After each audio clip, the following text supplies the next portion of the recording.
नमस्कार साथियों, आप सभी का स्वागत है आपके अपने प्यारे से यूट्यूब चैनल SCTF1 में। मैं विशाल कुमार सलेस आज आप लिए लेकर आया हूँ बिहार बोर्ड क्लास 10th का जो संस्कृत होता है ना, उसका पहला चैप्टर। ठीक है ना। इसके पहले हम लोग एक दो चैप्टर पढ़े हैं, लेकिन फिर से हम शुरू से यहाँ पर इस तरह का वीडियो लेकर आए हैं आप लोगों के बीच। ठीक है ना।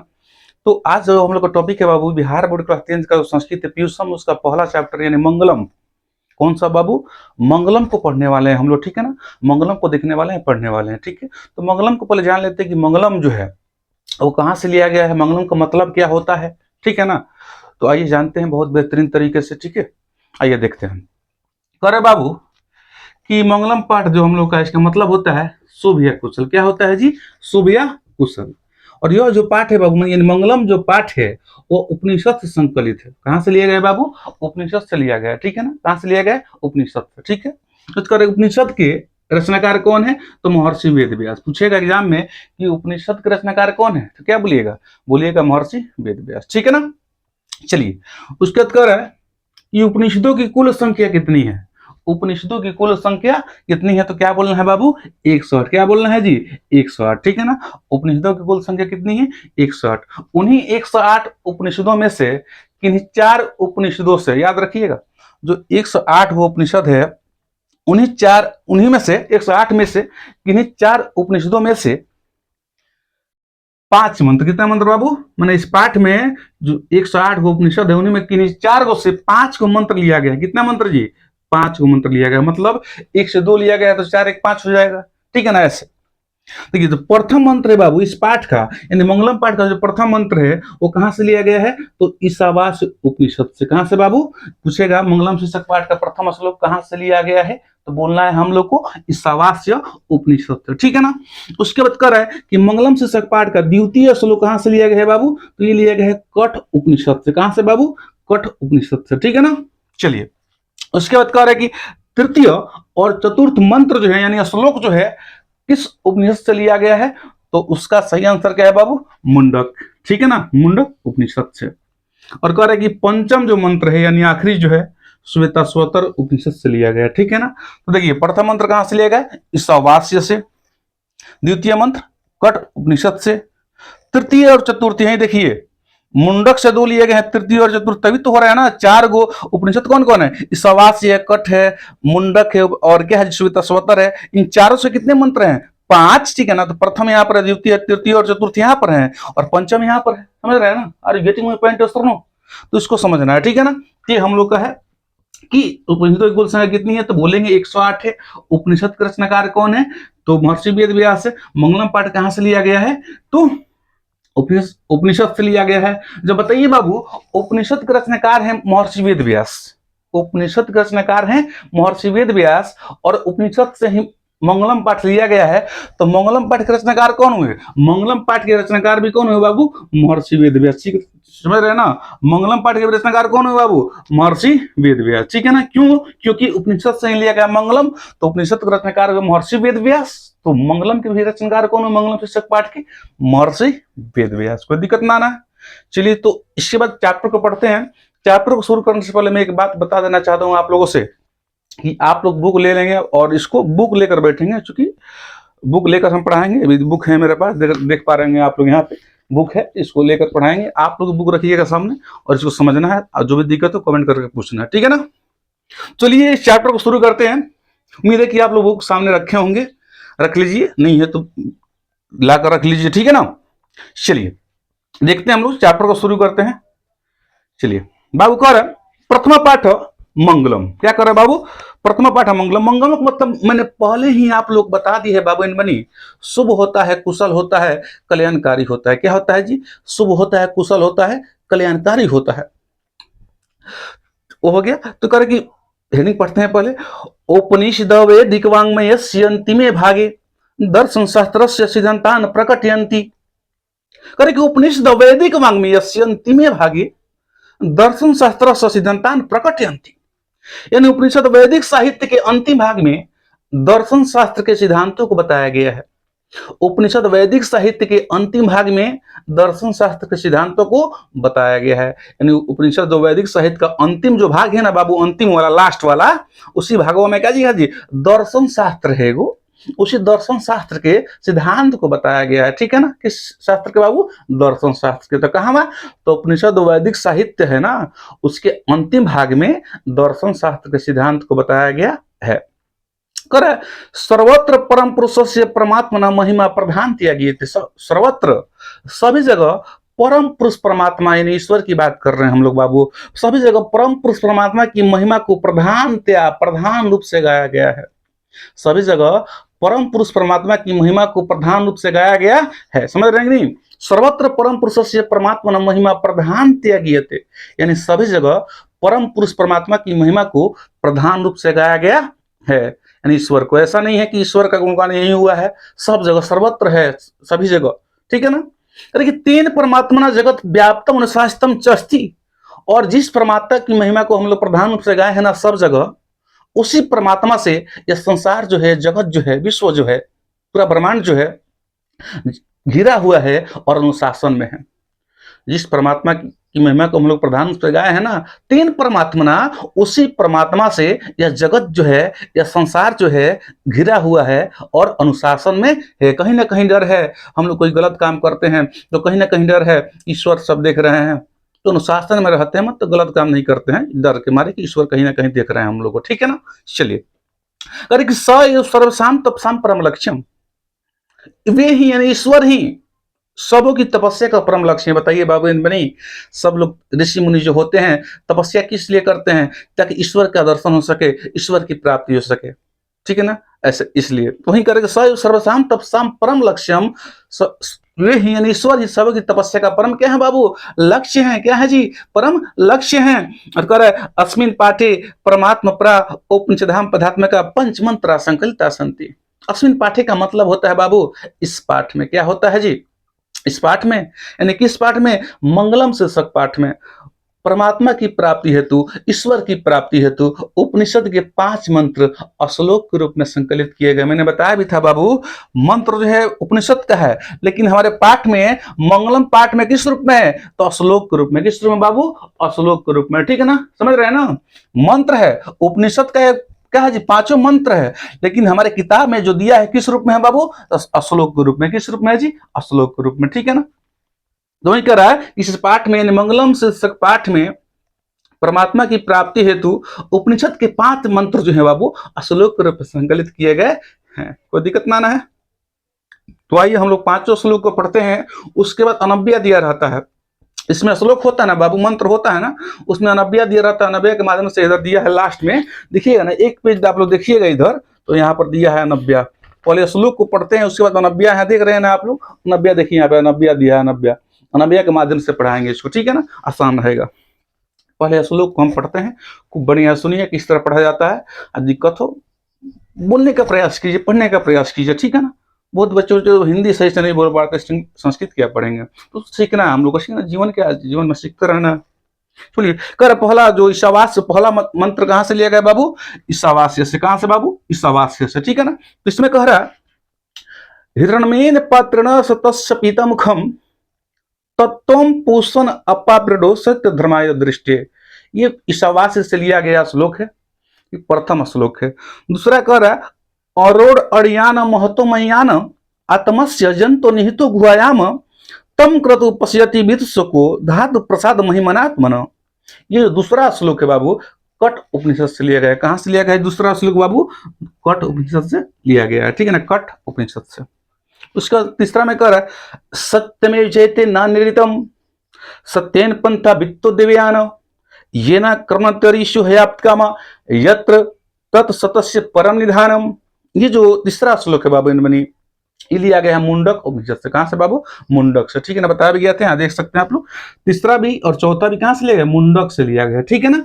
चलिए, चौथा कर है यथा नद्य सिंधमाना समुद्रे स्तम गच्छन्ति नाम रूपे विहाय तथा विद्वान नाम रूपादे मुक्त प्रात्परम पुरुषम उपायति दिव्यम। ये जो चौथा श्लोक है वो कहां से लिया गया? मुंडक से। कहां से? बुक में देख पा रहे होंगे आप लोग, मुंडक दिया। क्या दिया हुआ? मुंडक उपनिषद से। ठीक है ना? उसके बाद अंतिम जो है 5वां नंबर श्लोक, जो मंत्र जो है, जो हम लोग की किताब में श्लोक के रूप में है बाबू बनी, और यहाँ देख सकते हैं हम लोग, विदहमेतम पुरुषम महांतम आदित्य वर्णम तम था प्रस्तात तमे विदितवाति मृत्यु मेति नान्य पंथा विद्यते अनाय। तो ये रहा हम लोग का पांचों श्लोक रहा, मंत्र रहा, ठीक है ना। जो पहला मंत्र कहां से लिया गया है, ईशावास्य उपनिषद से। दूसरा कहां से लिया गया है बाबू, तो दूसरा लिया गया है कठ उपनिषद से। और तीसरा और चौथा कहां से लिया गया बाबू, मुंडक उपनिषद से लिया गया है। और पंचम जो मंत्र है यानी पांचवा जो मंत्र है श्वेताश्वतर उपनिषद से लिया गया है। तो 5 मंत्र हो गए। अब हम लोग इन्हीं मंत्रों का आप लोग देख पा रहे होंगे यहाँ पर, देखिए हम पास करते हैं इसको। यहाँ पर क्या दिया है, अनव्या दिया, क्या दिया बुक में, अनव्या दिया, क्या दिया है जी, अनव्या। इसको देख पा रहे होंगे आप लोग। तो अनव्या के माध्यम से हम लोग इसको समझेंगे और जानेंगे इसका अर्थ, ठीक है ना, एक एक करके, कोई दिक्कत नहीं ना। चलिए देखते हैं। कर बाबू, हे पूषण, अनव्या फर्स्ट है। हे पूषण सतस्य मुखम हिरण्येन पात्रेणापि हितम वर्ते तत् सत्य धर्माय मह्यम दृष्टि अपावृणो। कुछ भक्त कह रहे हैं सूर्यदेव से, हे सूर्यदेव, सत्य का मुख सोने के पात्र से ढका हुआ है। यानी सत्य का मुख मतलब क्या जी, मैं सत्य बोलना चाहता हूं, अपने जीवन में सत्य बोलना चाहता हूं, धर्म के मार्ग पर चलना चाहता हूं। और जो सत्य का जो मुख है, सोने के पात्र कहने का मतलब क्या है बाबू, लोभ लालच, समझ रहे हैं ना, लोभ लालच की मोह माया से ढका हुआ है, उसी को बोले सोने के पात्र बोल रहे। कभी क्या बोल रहे हैं जी, महर्षि वेद व्यास जी सोने के पात्र बोल रहे हैं उसको, लोभ लालच, ठीक है ना ऐसे। तो वही करे कि कोई भक्त बोला है सूर्यदेव से कि हे सूर्यदेव, सत्य का मुख सोने के पात्र से ढका हुआ है और मैं उस सत्य धर्म को पाना चाहता हूं, इसलिए आप उस सोने के पात्र को हटा दें ताकि मैं उस सत्य और धर्म की प्राप्ति कर सकूं। कोई दिक्कत नहीं ना। भक्त बोलता है, हे सूर्यदेव, सत्य का मुख सोने के पात्र से ढका हुआ है और मैं उस सत्य धर्म को पाना चाहता हूं, अतः आप क्या करें, उस सोने के पात्र को हटा दें ताकि मैं उस सत्य और धर्म की प्राप्ति कर सकूं। तो दिक्कत ना है। चलते हैं दूसरे श्लोक की तरफ। पर जंतो गुहयामन हित अयम आत्मा अरो अणयान महतमयान च वर्तते अक्रतुधात प्रसदात आत्मन तम महिमानम पश्यति वित्सो क च भवति। दूसरा श्लोक में कह रहा है, जो कि कठ उपनिषद से लिया गया है, कह रहा है कि जंतु गुहयाम निहित अयम आत्मा, प्राणियों के हृदय रूपी गुफा में स्थित यह आत्मा छोटा से छोटा और महान से महान, बड़ा से बड़ा है। आत्मा का निवास कहाँ है बाबू, तो आत्मा का निवास प्राणियों के हृदय रूपी गुफा में है, जो सूक्ष्म से सूक्ष्म यानी छोटा से छोटा है और महान से महान है बाबू। आत्मा का निवास कहाँ है, आत्मा कहाँ अवस्थित है, तो प्राणियों के, जीवों के हृदय रूपी गुफा में। और आत्मा का स्वरूप कैसा है, तो आत्मा सूक्ष्म से भी सूक्ष्म यानी छोटा से भी छोटा है और महान से महान यानी बड़ा से भी क्या है, बड़ा है। इसे कोई साधक ही, कोई विद्वान ही, साधक ही, साधना करने वाले लोग ही ईश्वर की कृपा से आत्मा की उस महिमा को देख पाते हैं स्वप्रेरित होकर। यानी कोई साधक ही आत्मा जो है सूक्ष्म से सूक्ष्म और यानी छोटा छोटा और महान से महान यानी बड़ा से बड़ा है, उसको कौन देख पाते हैं, तो कोई साधक देख पाते हैं। उस आत्मा की महिमा को कोई साधक देख पाते हैं शोक रहित होकर। एक होता है शोक सहित, एक होता है शोक रहित, मतलब बिना शोक के। आत्मा की महिमा कौन देख पाते हैं, तो कोई साधक देख पाते हैं, ठीक है ना, ठीक समझ रहे हैं ना। क्योंकि आत्मा सूक्ष्म सूक्ष्म का जी महान से महान है, बड़ा से बड़ा है, ठीक है ना। उसके बाद कर सत्य में जयति नृतम न जयति सत्येन दिव्यान पंथा वित्तवर्ती इन ही आपका मरिष्य तत्सतत सत्यम आक्रमति यत्र सतस्य परम निधानम अस्ति। करे कि सत्य की जीत होती है सत्य की नहीं। कभी कह रहे हैं सत्य की जीत होती है सत्य की नहीं, यानी सत्य हमेशा जीतता है, असत्य नहीं जीतता है बाबू बनी। तो वही कह रहे कि सत्य की जीत होती है सत्य की नहीं। सत्य के द्वारा ही स्वर्गलोक यानी देवलोक का मार्ग प्रशस्त होता है। यानी सत्य है तभी हम लोग कहाँ जाएंगे बाबू, स्वर्गलोक जाएंगे। भले ही कोई कितना झूठ बोलता है, कुछ भी करता है, मरने के बाद क्या लगता है, स्वर्गीय ही लगता है, नरकीय नहीं लगता है। समझ लीजिएगा, मरने के बाद क्या लगता है, स्वर्गीय ही लगता है, नरकीय नहीं लगता, भले कुछ गलत किए हैं। तो वही कह रहा कि सत्य है तो कहाँ जाएंगे हम लोग, स्वर्गलोक जाएंगे, देवलोक जाएंगे, ठीक है ना। जिससे अवश्य पर कि सत्य के द्वारा स्वर्गलोक यानी देवलोक का मार्ग प्रशस्त होता है, विस्तारित होता है। इससे अवश्य मोक्ष चाहने वाले ऋषि लोग, मतलब मोक्षार्थी ऋषि लोग उस सत्य के पास पहुंचते हैं जहां उस सत्य का सबसे बड़ा क्या है, भंडार है, खजाना है। यानी देवलोक स्वर्गलोक की बात कर रहे हैं हम लोग। कहाँ की बात कर रहे हैं बाबू, यानी मोक्ष, जो मोक्षार्थी ऋषि लोग होते हैं वो क्या करते हैं, उस सत्य के पास पहुंचते हैं जहां उस सत्य का सबसे बड़ा भंडार है, खजाना है। समझ रहे कि नहीं। चलिए, यथा नदी सिंधमाना सत्य नाम रूपे विहाय समुद्रे स्तम गच्छन्ति तथा ये विद्वान नाम रूपात विमुक्त संतम दिव्यम प्राप्त परम पुरुषम उपैति। करे कि जिस प्रकार नदियां प्रवाहित होती हुई, बहती हुई, जाती हुई अपने वास्तविक नाम एवं रूप को छोड़कर, याद रखिएगा, जिस प्रकार नदियां जो हैं रिवर्स, जिस प्रकार नदियां प्रवाहित होती हुई, जाती हुई, बहती हुई अपने वास्तविक नाम एवं रूप को छोड़कर समुद्र में मिल जाती हैं, ठीक उसी प्रकार विद्वान पुरुष अपने नाम रूप से अलग होकर इस दिव्य श्रेष्ठ पुरुष परमात्मा में विलीन हो जाता है, खो जाता है उनकी तपस्या में। समझ पा रहे हैं? कह रहा कि जिस प्रकार नदियां प्रवाहित होती हुई, जाती हुई, बहती हुई अपने वास्तविक नाम एवं रूप को छोड़कर समुद्र मिल जाती हैं, ठीक उसी प्रकार विद्वान पुरुष जो होते हैं बाबू, अपने नाम रूप से अलग अलग होकर, अपना सब कुछ छोड़कर उस दिव्य श्रेष्ठ पुरुष परमात्मा में विलीन हो जाते हैं, यानी खो जाते हैं, उनकी तपस्या करने लगते हैं। एक बात बताइए बाबू, नदियां, जिस प्रकार नदियां प्रवाहित होती हुई अपने वास्तविक नाम एवं रूप को छोड़कर, मान लीजिए कि कोई नदी बहती हुई जा रही है, मान लीजिए उसका नाम गंगा है, क्या है जी? गंगा है, उसका रूप भी कुछ ना कुछ होगा ना, रूप होगा। तो गंगा नदी जब बहती हुई जा रही है, जाकर समुद्र मिल गई, तो जब गंगा नदी समुद्र मिल गई है, तो क्या अब समुद्र मिलने के बाद उस गंगा नदी को आप गंगा बोलिएगा कि गंगा नदी है? नहीं ना बोलिएगा, बोलिए वो समुद्र का रूप धारण कर ली, तो उसका नाम भी बदल गया और एक रूप भी बदल गया। वो गंगा उसको नहीं बोलिएगा, समुद्र मिलने के बाद उसको आप गंगा नहीं बोल सकते, क्योंकि समुद्र का रूप धारण कर ली है और समुद्र बन गई, ठीक है ना? ऐसे तो वही करेंगे, जिस प्रकार नदियां जो बहती हैं, प्रवाहित होती हैं, अपने वास्तविक नाम रूप को छोड़कर कहां मिलती हैं जी? समुद्र मिलती हैं। ठीक उसी प्रकार विद्वान पुरुष अपने नाम रूप को छोड़कर, त्याग कर उस दिव्य श्रेष्ठ पुरुष परमात्मा ईश्वर में खो जाते हैं, विलीन हो जाते हैं, उनकी तपस्या में विलीन हो जाते हैं, खो जाते हैं। ऐसा कोई दिक्कत नहीं है। चलिए देखते हैं अपना अंतिम श्लोक, ठीक है ना? चलिए, इसमें डाउट है आप लोग कमेंट करके पूछ सकते हैं, ठीक है ना? चलिए, कर कि अहम तमस प्रस्तात् आदित्यवर्णम इत महांत पुरुषम यद तम एव विदित्वा मृत्युमत्यति तस्मात् पृथग अन्य पंथा न विद्यते। कह रहा कि बाबू, मैं अज्ञानी हूं और दूसरे ज्ञानी हैं। कह रहा है कि मैं अज्ञानी हूं, मैं कुछ नहीं जानता हूं, मैं अंधकार में हूं, सब लोग उजाला में हैं। मैं अज्ञानी हूं, दूसरे ज्ञानी हैं। ऐसा महान पुरुष समझते हैं। जो महान होते हैं ना, वे अपने आप को क्या मानते हैं जी? अज्ञानी मानते हैं, और सब लोग, दुनिया के सभी लोगों को क्या मानते हैं? ज्ञानी मानते हैं। वो ध्यान रखिएगा। वही कह रहे हैं पंचम श्लोक, जो कहां से लिया गया है जी? श्वेताश्वतर उपनिषद से लिया गया। इसमें महर्षि वेद व्यास जी कहते हैं कि मैं अज्ञानी हूं और दूसरे ज्ञानी हैं, ऐसा महान पुरुष समझते हैं।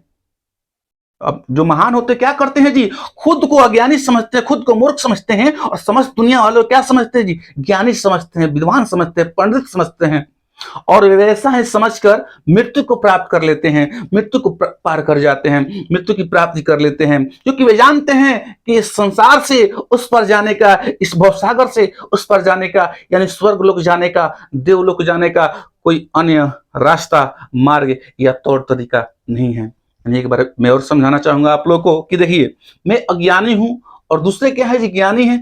ऐसा महान पुरुष समझते हैं। जो महान होते हैं, वास्तव में जो महान होते हैं ना, वे अपने आप को अज्ञानी समझते हैं, मूर्ख समझते हैं, और दूसरों को विद्वान समझते हैं, ज्ञानी समझते हैं, और ऐसा है समझकर मृत्यु को प्राप्त कर लेते हैं, क्योंकि वे जानते हैं कि इस भवसागर से, ये माया रूपी संसार से उस पर जाने का, यानी स्वर्ग लोक जाने का, देवलोक जाने का कोई अन्य मार्ग रास्ता नहीं है। तो ये रहा साथियों हम लोग का जो मंगलम चैप्टर है, उसका खूब बढ़िया एक्सप्लेन कर दिया है मैंने। उसमें जो भी डाउट हो आप लोग कमेंट कर सकते हैं, ठीक है ना? इसके बाद हम लोग बहुत जल्द अगले चैप्टर को पढ़ेंगे, ठीक है?